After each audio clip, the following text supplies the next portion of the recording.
몇 가지 좀 설명볼게요. 자, 고항종 계산기에서 사회조사 분석사에서 쓰시는 여러 가지 함수 중에 이 팩토리얼이라는 방법이 있고요. 첫 번째 팩토리얼, 그 다음에 컨비네이션. 이 두 가지는 무조건 알고 가셔야 됩니다. 다시 말하고요.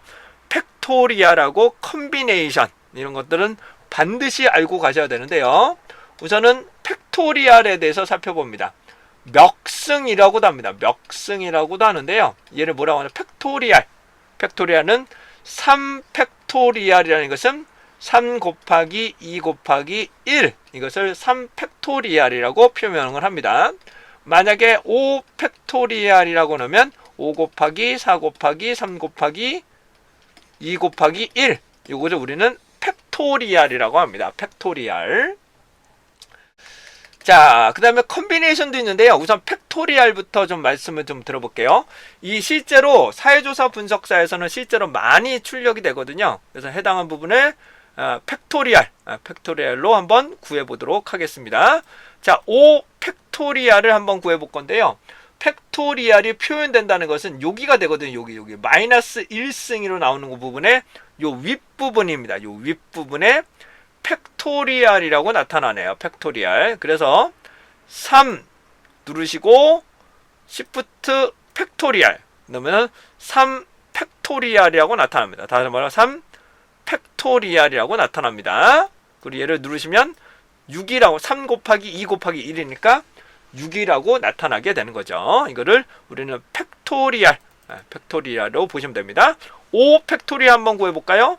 5 누르시고 Shift 여기 팩토리얼 너는 누르시면 120이라는 값을 구할 수가 있게 됩니다. 네. 자, 근데 다시 한번요. 역승하고는 달라요. 역승으로 표현하는 거하고 다르기 때문에, 역수로 표현하는 거 다르기 때문에 요 위에 걸로 계산하시면 되시겠습니다. 이를 우리는 팩토리얼이라고 합니다. 다음은 이제 컨비네이션입니다. 컨비네이션인데요. 컨비네이션은 어떻게 하느냐? 다죠. n 컨비네이션 x라고 표명을 할 텐데요. 이거는 조금 다릅니다. 뭐 x 컨비네이션 n이 될 수도 있고요. 이거는 어떻게 하느냐? n 팩토리얼 분의 남에 해당되는 요거죠. 해당되는 n 팩토리얼 분의 x 마이너스 해당되는 팩토리얼을 다시 구해야 되는데요. 컨비네이션을 구해야 되는데, 컨비네이션 공식은 제가 갑자기 생각이 안 나서, 자, 컨비네이션 공식을 한번 좀 보도록 하겠습니다. 자, 컨비네이션 공식은 하도 공용 계산기만 써가지고, 예. 자, 컨비네이션 한번 잠깐만 볼게요. n 컨비네이션 m 팩토리얼은 n 마이너스 m 할 텐데 제가 간혹 헷갈려서 확실하게 하고 가도록 하겠습니다. 자, 잠깐만 기다려주세요. 컨비네이션 다시 한번 확실하게 말씀 좀 드리고 가겠습니다. 제가 실수할 수 있어서 이 부분 다시 한번 말씀 좀 드리고 가겠습니다. 컨비네이션 설명드리겠습니다. 자, 컨비네이션입니다. 컨비네이션 같은 경우는 제가 n 컨비네이션 x가 된다면 x 팩토리얼, 그렇죠, x 팩토리얼 n 마이너스 x 팩토리얼 분의 n 팩토리얼을 하게 됩니다. n 팩토리얼. 다시요. x 팩토리얼 그 다음에 n 마이너스 x 팩토리얼 분의 n 팩토리얼을 우리는 컨비네이션이라고 합니다. 자, 이제 무슨 말이냐 하면 5개 중에 3개가 선택될 가능성이라고 하는 겁니다. 다시 한번 뭐라고요? 5개 중에, 다시 한번요, 10개 중에 3개가 선택될 가능성이라는 것은 10 컨비네이션 3이 되거든요. 10개 중에 3개가 선택되는 건데요. 이런 경우는 3 팩토리얼, 그쵸? 요거부터 놓고 10-3 팩토리니까 7 팩토리얼, 그 다음에 10 팩토리얼이라고 나타나게 됩니다. 이것을 우리는 컨비네이션이라 한다. 다시 한번 얘를 뭐라 한다? 우리는 컨비네이션이라고 합니다. 근데 기본적으로 3개 중에 3개를 선택하면 얘가 해당되는 3 팩토리얼, 그 다음에 0 팩토리얼, 3 팩토리얼이 되기 때문에 1이 됩니다. 즉 왼쪽과 오른쪽이 같은 값이면 무조건 1입니다. 해당하는 왼쪽과 오른쪽 값이 똑같으면 1이 되는 거고요. 만약에 4개 중에 1개를 선택하겠다. 다시 4개 중에 1개를 선택하겠다. 그러게 되면 1팩토리얼, 그 다음에 3팩토리얼이 돼서 4에서 2를 빼니까 3팩토리얼이고 4팩토리얼이 되겠죠. 그러면 3 이하는 다 지워지죠. 그래서 4만 남습니다. 그래서 해당되는 1 똑같은 값이 나오면 다시요. 앞과 뒤가 똑같으면 무조건 1이 되는 거고요. 그 다음에 뒤에가 1이 되면 앞에 값만 하나만 뽑아집니다. 요거 하나만 값이 빠져지게 됩니다. 다시 한번 말씀드릴게요.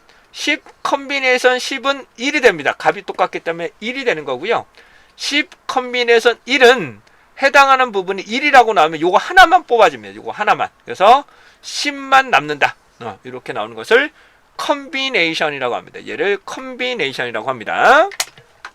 자, 그러시면 저와 함께 컨비네이션 한번 실습해 보도록 하겠습니다.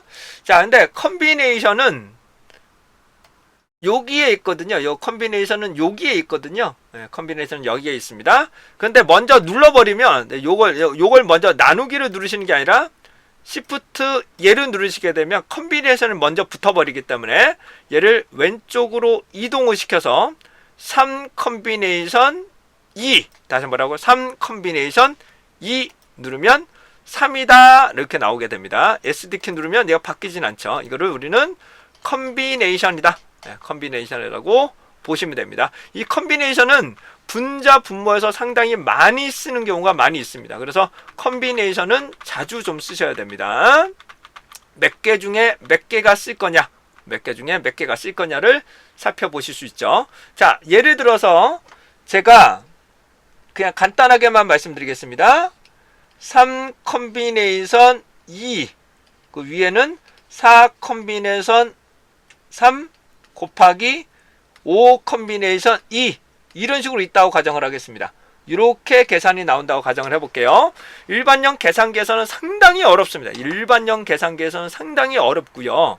다른 계산기에서 이제 분자키로 넣기가 상당히 어렵거든요. 그렇다면 저와 함께 구하는 방법 한번 보도록 하겠습니다. 저와 함께 구하는 방법 시작해 보도록 하겠습니다. 자, ON키를 누르고 그다음에 분자키를 넣어야 되는데 이 분자키가 안 나온다면, 다시 한번 이 분자키로 나오지 않는다면 모드에서 컴프를 누르셔야 됩니다. 모드에서 컴프를 누르시면 그 다음부터 분자키로 나오게 됩니다. 분자키로 나오게 됩니다. 자, 천천히 하겠습니다. 4 컨비네이션 3입니다. 4, 그 다음에 컨비네이션 3, 그 다음에 빠져나간 다음에 여기서 그냥 곱하기 할게요. 곱하기 5 컨비네이션 5 컨비네이션 2가 되죠. 5 컨비네이션 2.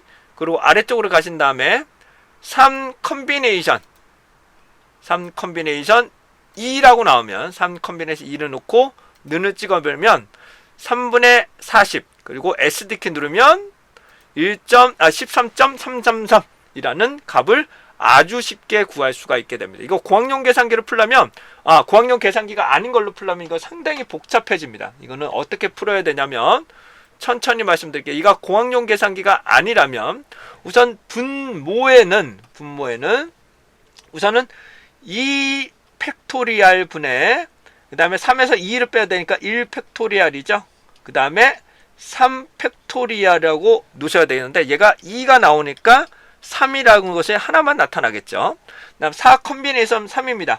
그럼 어떻게 될까요? 얘를 3 팩토리얼 그 다음에 4에서 3을 빼니까 1 팩토리얼 분의 4 팩토리얼이니까 없어지니까 3이 없어지니까 3 이하가 없어지니까 4가 남는 거고요.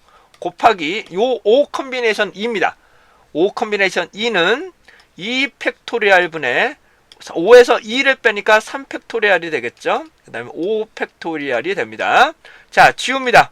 그러면 5하고 4가 남고요. 지우면 2가 나오기 때문에 얘가 10이 되죠.